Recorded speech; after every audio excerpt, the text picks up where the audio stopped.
Gerald Anderson may ibinulgar tungkol kay Julia Barreto.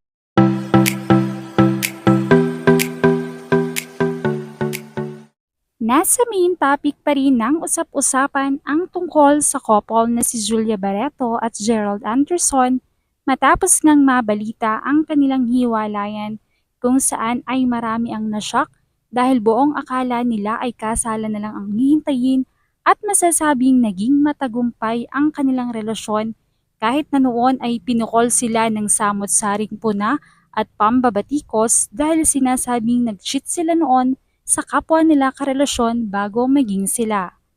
Samantala ay noong nakaraan nga ay naglabas na ng pahayag ang aktres na si Julia upang isiwalat ang ginawang panloloko ni Gerald kasama ang babaeng hindi naman niya pinangalanan. Ayon dito, ay sa mahabang taon na nagsama sila ni Gerald, puro pangako ang sinabi nito sa aktres na siya na ang huling babae nito subalit ang lahat ng sinabi pala ni Gerald ay puno ng kasinungalingan at malamang ay sinabi niya na rin ito sa kanyang mga naunang nagipang babae. Samantala dahil nga rito ay muli na namang umugong ang pangalan ni Gerald bilang nabansagan na cheater. Dito nga ay hindi inakala ng marami na ang babaeng tinutukoy ni Julia ay ang mismong kapatid niyang si Danny Barreto na kamakailan lamang ay humarap na din sa publiko kung saan inamin nga nito na nahulog na ang loob nila ni Gerald sa isa't isa. Hindi man niya akalain na mangyayari ito subalit nangyari nga.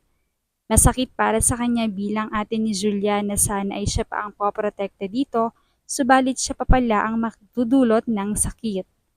Gayunpaman ay tinanggap ni Danny lahat ng batikos, maging mula mismo sa kanyang pamilya. Samantala dahil nga rito ay lalo pang nabaon si Gerald sa kahihiyan dahil sa sobrang pagka-cheater na raw nito. Dahil dito ay hindi na rin nakapagpigil ang aktor at humarap na rin sa publiko upang isiwalat ang kanyang nalalaman tungkol kay Julia. Ayon dito, matagal siyang nanahimik kahit masakit na. Pag-amin ni Gerald, nasa kalagitnaan sila ng kanilang relasyon nang malaman niyang may anak na si Julia at ang ama nito ay ang kanyang ex-boyfriend na si Joshua Garcia.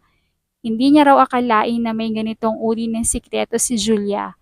Subalit dahil napamahal na siya noon kay Julia, kaya naman mas pinili niyang protektahan ng aktres para na rin sa bata at syempre sa karir nito na patuloy ang pagsikat. Kaya naman kahit pakiramdam niya noon ay niloko siya, pero pinangibabaw pa rin niya ang pag-ibig sa aktres. Subalit dahil nga nadidiin na ang kanyang pangalan, ay hindi niya na matanggap ang sobrang pambabash at pang-aalipusta sa kanya, maging ang mga banta hindi lamang sa kanya kundi pati sa kanyang pamilya rin. Kaya naman panahon na raw para malaman ito ng publiko.